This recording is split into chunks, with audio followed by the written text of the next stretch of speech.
Assalamualaikum warahmatullahi wabarakatuh. Selamat pagi Bapak Ibu sekalian.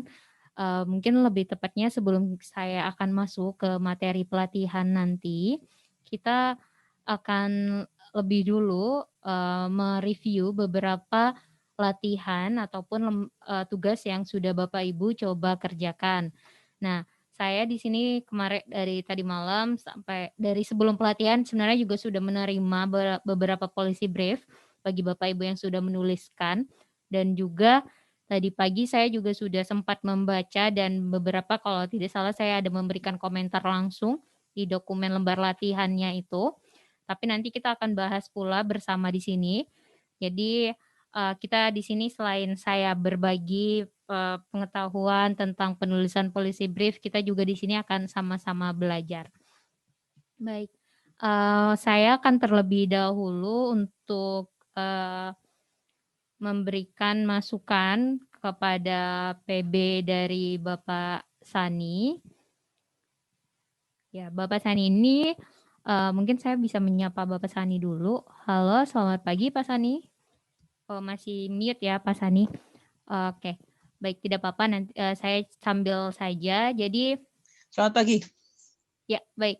Selamat Oke. pagi Pak Sani, nanti saya akan sedikit mohon izin untuk memberikan Oke. sedikit masukan mengenai policy brief-nya. Jadi kemarin saya sudah mendapatkan, policy brief Pak Sani dari Mbak Widi, dan juga Ya. kemarin Ibu Sita sudah memberikan pelatihan mengenai, bagaimana cara, menyusun problem statement. Nah, di dalam di dalam problem statement itu, pastinya kita yang namanya problem statement, yaitu pernyataan masalah, yang perlu ditekankan dalam bagian ini adalah Bapak Ibu dapat langsung menyatakan atau menjelaskan permasalahan dari topik yang Bapak Ibu pilih. Nah, seperti ya policy brief-nya Pak Sani, ini saya lihat komentar dari policy brief-nya dulu ya sebelum ke tugas. Nah, sebenarnya ini sudah cukup bagus. Pak Sani di policy brief-nya itu sudah menjelaskan sudah langsung memberikan gambaran bahwa ada jumlah kasus, kanker di Indonesia, begitu ya Pak Sani?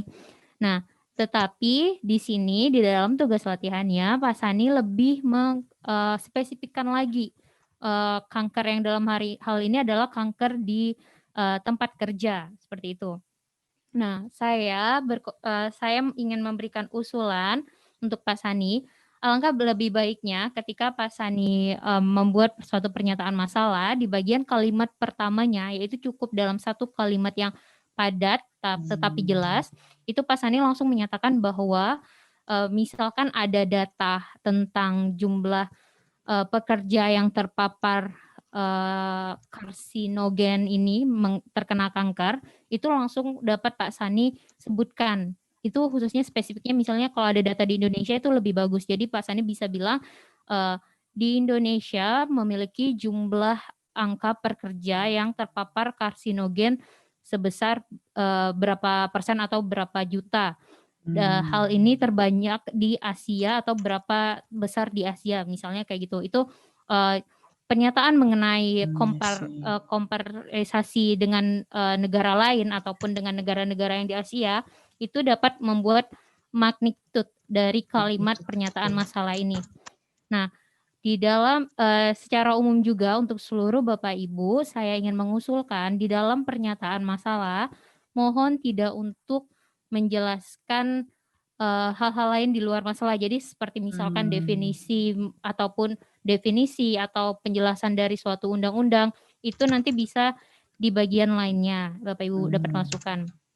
Nah, lalu di konsekuensi jika diabaikan, itu Bapak Ibu, mohon dapat untuk menuliskan dalam 1 atau 2 kalimat saja seperti yang Pak Sani sudah tuliskan ini sebenarnya sudah cukup baik.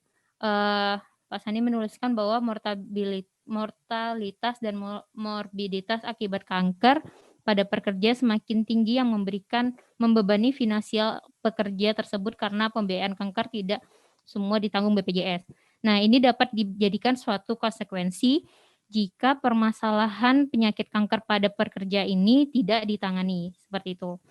Nah, Setelah itu Bapak Ibu dalam pernyataan masalahnya ini kan saya tuliskan di situ di lembar latihannya maksimal 2. Nah, itu kalau misalkan bisa dibuat dalam satu kalimat yang padat, itu justru lebih baik. Jadi walaupun nanti Bapak Ibu buatnya ini per per poin-poin, tapi nanti akan dijadikan dalam kesatuan satu paragraf seperti itu. Jadi ini untuk memudahkan Bapak Ibu berlatih saja. Nah, selanjutnya untuk menguatkan magnitude dalam problem statement itu, Bapak Ibu juga dapat mengkaitkan pernyataan permasalahan yang di awal tadi itu di bagian pertama itu dengan risiko-risiko lainnya. Risiko seperti mengenai penyakit lain ataupun risiko dari sisi sosial ekonomi si seseorang yang terpapar penyakit kanker ini nanti. Nah, lalu juga Bapak Ibu dapat mengembangkannya lagi, menambahkan lagi magnitude dengan mengkaitkan dari program layanan atau obat yang berkaitan dengan isu Bapak Ibu itu. Untuk Pak Sani berarti isu yang berkaitan dengan pekerja yang terpapar penyakit kanker ini. Nah, namun jika Bapak Ibu merasa sampai di poin berkaitan dengan risiko penyakit dan kondisi ini sudah cukup, Bapak Ibu tidak perlu lagi untuk mengembangkan magnitudenya ke bagian lain seperti itu. Jadi kalau misalkan dipaksakan ini sampai ke poin keberapa ini? 3. 4, yang poin terakhir di bagian masalah itu, Bapak Ibu paksakan nanti jatuhnya dipaksakan lalu apalagi tidak punya datanya, nanti jatuhnya hanya berupa asumsi dan itu tidak berkaitan. Nah, oke, komentar saya untuk polisi brief Pak Sani itu lalu juga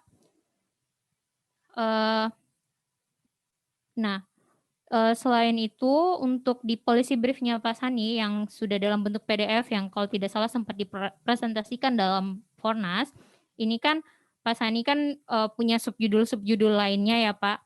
Nah, mungkin kalau saran saya kita bisa lebih spesifikkan lagi ke dalam salah satunya saja atau subjudulnya ini dapat menjadi suatu faktor penyebab. Nanti kita akan bahas tentang faktor penyebab itu. Nah, dan untuk jumlah halaman policy brief ini Pak Sani kan 7 halaman. Sebenarnya untuk jumlah halaman itu tidak ada hal yang wajib gitu. Wajib nih harus 4 halaman policy brief, enggak ada. Itu sebenarnya fleksibel dari Bapak Ibu. Tetapi karena yang dituju ini adalah pengambil keputusan di mana mereka memiliki waktu yang sangat terbatas, maka Bapak Ibu perlu membuat policy brief yang sesimpel mungkin dan mudah dipahami oleh pengambil keputusan itu dalam waktu yang singkat seperti itu. Untuk Pak Sani itu karena waktu terbatas saya akan lanjut ke yang lainnya dulu. Ini ada Pak Ambo juga. Pak Ambo ini belum punya policy brief tetapi sudah mencoba untuk membuat outline dan pernyataan masalah. Di sini kan juga Pak Ambo sama dengan Pak Sani ya mengenai topik kanker. Nah, mungkin saya boleh mohon izin untuk usul ke Pak Ambo, alangkah baiknya di pernyataan masalah, mungkin ini juga umum ya untuk yang lainnya, walaupun satu kalimat harap dibuat satu kalimat itu jangan seakan-akan kalimat karena ini satu kalimat ya udah buat aja banyak-banyak, yang penting satu kalimat kan, nanti habis itu titik nih udah satu kalimat. Nah, satu kalimat dalam hal ini adalah satu kalimat yang padat dan to the point. Padat dan langsung tepat sasaran, menyatakan masalahnya langsung itu apa. Ketika Pak Ambo di sini permasalahannya adalah mengenai deteksi dini faktor risiko penyakit tidak menular, maka Pak Ambo langsung dapat membuat statement ataupun membuat pertanyaan di bagian kalimat pertama itu mengenai rendahnya deteksi dini risiko penyakit PTM. Kalau misalkan ada data yang dapat membuktikan bahwa deteksi dini ini rendah di Indonesia, itu akan lebih baik lagi. Seperti itu. Atau karena Pak Ambo ini sifatnya umum mengenai kanker, bisa juga langsung mengenai data jumlah pasien yang terkena penyakit kanker di Indonesia. Dan itu kita bandingkan dengan beberapa negara lain. Nah, itu akan lebih kuat juga. Nanti setelah itu akan dikaitkan dengan deteksi dini dari penyakit kanker. Tapi kalau misalkan memang tujuannya topiknya adalah deteksi dini, maka kalau bisa langsung ke deteksi dini dan terdapat beberapa datanya, seperti itu. Oke, selanjutnya saya mohon izin kepada Bu Juanita. Ini saya rasa perlu untuk kita bahas sebelum ke bagian selanjutnya, karena kalau misalnya Bapak Ibu belum bisa membuat, maksudnya belum punya pernyataan masalah, ini nanti akan kesulitan untuk di tahapan-tahapan penulisan policy brief yang lainnya. Nah, di sini saya baru baca ini Bu Juanita. Bu Juanita sudah menampilkan data mengenai kematian dari kardiovaskular di Indonesia. Ini sudah cukup baik untuk menyatakan bahwa angka kematiannya itu tinggi, tetapi mungkin akan bisa ditambahkan beberapa kata yang dapat dikompartemenkan dari sisi Asia. Tapi kalau misalnya memang tidak ada data itu, tidak masalah Bu Juanita, nanti magnitudenya bisa ditampilkan di bagian konsekuensi jika diabaikan di pernyataan masalah itu. Nah, mungkin saya cepat saja, nanti selain itu saya juga akan memberikan komentar langsung dari dokumen Bapak Ibu. Nah, lalu punyanya Ibu Siti, ini mengenai KB. Di dalam penyusunan masalahnya di sini Ibu Siti seperti yang tadi saya sampaikan, ini Bu Siti masih menjelaskan keterbatasan finansial adalah salah satu hambatan dalam mengakses pelayanan kesehatan. Nah, narasi seperti ini sebenarnya tidak perlu kita tuliskan di dalam pernyataan masalah.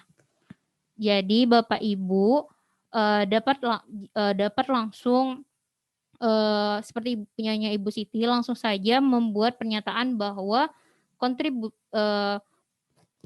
persoalan mengenai KB. Misalnya KB berkontribusi pada menurunkan kematian ibu. Nah, misalnya yang difokuskan adalah kematian ibu, maka Ibu Siti dapat langsung menyatakan jumlah kematian ibu di Indonesia ini tinggi. Tingginya itu berapa? Jika Bapak Ibu sudah menyatakan ada tinggi, rendah, nah tingginya itu berapa, rendahnya itu berapa? Hal-hal itu perlu disampaikan dalam pernyataan masalah. Sementara saya sampai di situ dulu saja mungkin ya, Mbak Sandra, karena waktu kita terbatas. Ya benar Mbak Tri. Atau ada mau komentar dulu dari Bapak Ibu yang... Oh iya, silakan. Silakan Bapak Ibu jika ada yang mau mengomentari masukan input dari Mbak Tri, karena memang saya rasa ini pastinya bukan maksudnya Mbak Tri untuk seperti kan pasti masalah atau ide konten dari policy briefnya Bapak Ibu yang paling mengerti tentang hal itu. Cuma memang biasanya kita butuh kayak fresh eyes gitu ya Mbak Tri ya untuk melihat yang sudah kita buat seperti itu. Saya memang belum memahami konten secara topik-topik Bapak Ibu, tetapi di sini saya hanya bantu untuk mengembangkan cara penulisannya. Dan saya di sini posisinya sebagai orang awam yang melihat policy brief itu, karena kan nanti yang bacakan juga tidak seluruh pengambil keputusan itu memahami topik Bapak Ibu Bapak Ibu serahkan. Pasti mereka juga, beberapa dari mereka pasti akan ada yang awam mengenai topik-topik Bapak Ibu tersebut, seperti itu. Ya, justru malah lebih bagus kalau seperti Mbak Tri yang bukan background-nya kesehatan yang membaca policy brief kita ya, begitu ya. Ya, Mbak Tri. Saya Mbak Tri. Iya, Dokter Sani. Ya, jadi keyword-nya itu kan sebenarnya di magnitude tadi itu kan. Kalau magnitude itu kita sudah mampu memunculkan itu sehingga menggugah minat para policy maker. Nah, itu kan sebenarnya keyword-nya di situ ya. Jadi di satu kalimat pertama awal tadi itu akan menentukan bagaimana ke bawahnya tadi kan? Benar. Nah, ya, jadi bagaimana kita memunculkan itu dari data yang kita dapat dan itu sudah spesifik kan? Artinya begitu ya? Iya, benar. Oke. Saya dapat poinnya. Terima kasih. Terima kasih Bapak Sani. Jadi Bapak Ibu sekalian, di bagian policy brief walaupun ada ringkasan eksekutif di bagian, jadi tuh di dalam policy brief ketika pengambil keputusan baca itu mereka pasti ngelihat ringkasan eksekutifnya dulu. Di ringkasan eksekutif sendiri ini Bapak Ibu juga sudah langsung bisa menampilkan masalahnya apa. Nah, ketika di ringkasan eksekutifnya itu nanti sudah menarik, tetapi ringkasan eksekutif ini dibuatnya di akhir ya. Nah, dia akan baca di bagian awal dari isi policy brief itu. Misalnya seperti mengenai pernyataan masalah di bagian awal. Kayak punyanya Pak Sani ini kan di bagian masalahnya itu memang tulisannya pertama dari policy brief itu selain ringkasan eksekutif untuk isinya itu ada pendahuluan. Tetapi di dalam pendahuluan ini perlu ditekankan bukan mengenai pendahuluan yang dalam artian kayak pendahuluan penulisan artikel ataupun pendahuluan di dalam laporan penelitian. Nah, tetapi di pendahuluan ini Bapak Ibu langsung menyatakan tentang permasalahan yang ingin Bapak Ibu yang ingin diperhatikan oleh pengambil keputusan. Jadi di dalam pendahuluan itu langsung dinyatakan masalahnya apa di kalimat pertama. Saya mohon izin lepas aja Mbak Sandra. Silakan. Oke, jadi seperti itu. Mungkin ada yang lain lagi ya Mbak Sandra sebelum kita mulai. Terima kasih Dr. Sani. Ada lagi mungkin satu komentar lagi dari Bapak Ibu yang lain. Izin Mbak Ya, Sandra. Bu Siti. Terima kasih. Silakan. Boleh nggak punya saya juga dikomentarin supaya tahu gimana ini? Oh iya, boleh.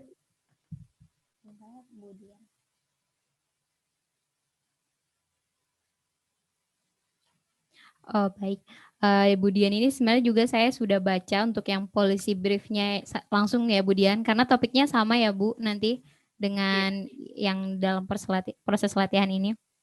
Nah, oke baik. Ya, di sini di bagian awal itu Ibu Dian sudah cukup baik langsung menyatakan tentang prevalensi kurang energi kronis pada ibu hamil berdasarkan Riskesdas 2013 di Indonesia masih tinggi, yaitu 24,2% di Provinsi Lampung. Nah, ini sebenarnya sudah langsung menyatakan permasalahan. Tetapi kalau misalnya saya boleh usul, akan lebih menyasar lagi Ibu Dian dapat langsung saja menyatakan prevalensi kurang energi kronis di Lampung itu. Nanti angka yang di Lampung ini Ibu Dian dapat compare dengan angka nasional ataupun angka daerah lain. Jadi kan di sini kan kalau dilihat yang di Lampung ini kan angkanya kan hampir mendekati angkanya nasional ya Bu Dian? Iya. Cukup tinggi ya. Nah, ini bisa kita compare-kan seperti itu untuk membuat adanya magnitude. Nah, selain itu, yang kalimat keduanya di sini saya juga sudah memberikan warna kuning sebenarnya. Bu Dian kan menyatakan program untuk mengatasi KHK saat ini berupa penanggulangan ibu hamil yang sudah mengalami KHK dan memberikan PMTP, pemberian tablet besi dan lain-lainnya. Nah, kalimat ini mungkin dapat kita pindahkan di bagian lainnya nanti. Jadi Ibu Dian fokus saja di dalam bagian ini menjelaskan atau menyatakan tentang permasalahan-permasalahan seperti yang tadi saya sampaikan. Jadi setelah kalimat yang pertama tadi mengenai data kurang energi kronis, Ibu Dian langsung dapat menyampaikan konsekuensi yang terjadi jika permasalahan KHK di Lampung ini tidak diselesaikan. Seperti itu. Terus Ibu Dian juga dapat membuatnya semakin magnitude lagi. Ibu Dian dapat kaitkan jika ini tidak diselesaikan akan mempengaruhi sistem kesehatan di daerah atau berkaitan dengan hal-hal sosial lainnya untuk yang kondisi untuk permasalahan KHK ini seperti itu. Maaf Mbak, itu yang di bagian masalah nomor 2, konsekuensi jika diabaikan itu sudah saya cantumkan. Jadi apakah di bagian yang bagaimana kaitan masalah dengan program itu diulang lagi atau bagaimana? Oh ya, dia benar, di policy brief ini Bu Dian sebenarnya juga sudah menyampaikan ya apa yang terjadi jika masalah diabaikan. Nah, nanti mungkin di dalam policy brief ini di bagian awal itu, di bagian yang Ibu Dian sudah buatkan itu nanti akan menjelaskan lebih lebih besarnya. Sementara di bagian awal ini Ibu Dian cukup masukkan 1 kalimat saja untuk menarik perhatian pengambil keputusan. Oh ya, baik. Ya, di 1 kalimat saja. Iya, oke.